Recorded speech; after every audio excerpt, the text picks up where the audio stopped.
Student loan debt can burden people for decades, and right here in Florida, the Bright Futures Scholarship Program is supposed to help. Yes, Florida students that achieve certain benchmarks can get their in-state tuition partially or fully covered. But 10 Investigates' Jenna Bourne found out the future is not equally bright for all students. There's a persistent racial gap when it comes to who gets these scholarships. This orange line here, this is the percentage of Hispanic students who've gotten Bright Futures scholarships. Look at how that number has tripled since that scholarship program started. Now look at this green line. This is the percentage of Black students who've gotten scholarships. Stagnant. For nearly 3 decades, it's never been more than 7%.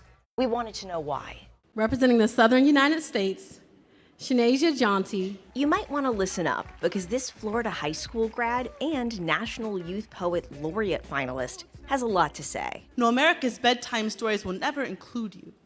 No, they're written with the same words they prayed you would never learn to read. We would have loved to talk to Shanasia Jaunty in person, but she doesn't live in Florida anymore. I want to make sure I understand.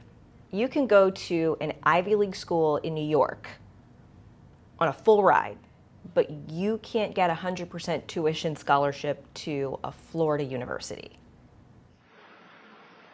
No. She says her SAT score wasn't high enough to qualify for a Bright Futures scholarship to cover 100% of her tuition. As she was looking at the Bright Futures student handbook, she noticed students in the National Hispanic Recognition Program get their minimum SAT or ACT score requirement waived. And I was like, okay, I have the National Recognition Award for African American, like it's the same requirements.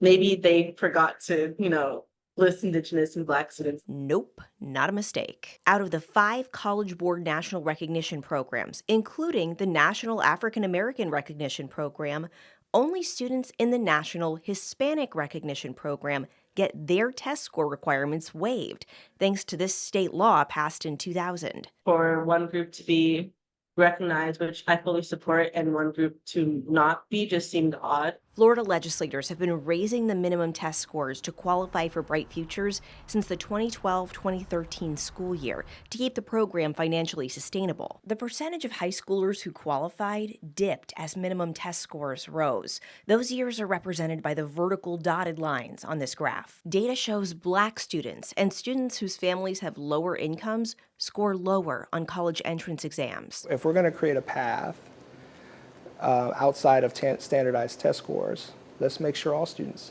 have that opportunity to demonstrate merit. Braulio Colon is executive director of the Florida College Access Network. Since 1997, the percentage of Bright Future recipients who identify as Black has not changed.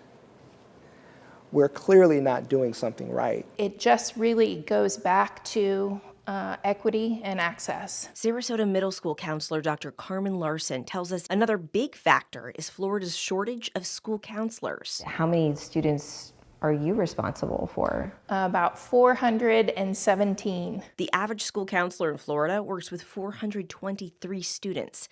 That's way above the American School Counselor Association's recommended ratio of 250 to 1. Dr. Larson says school counselors also get pulled away to fill in staffing gaps like substitute teaching, lunch duty, and bus duty. A lot of times the African American population will seek out school counselors as the resource about post-secondary education options.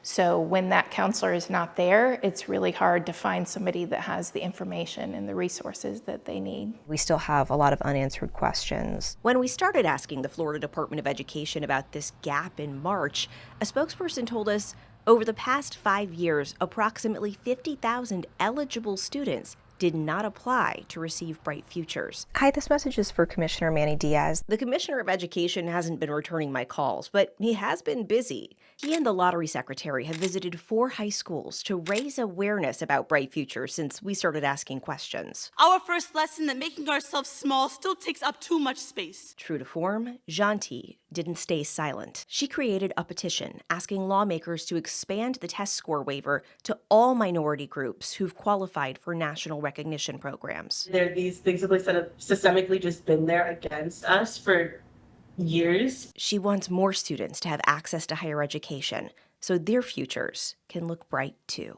Jenna Bourne, 10 Tampa Bay.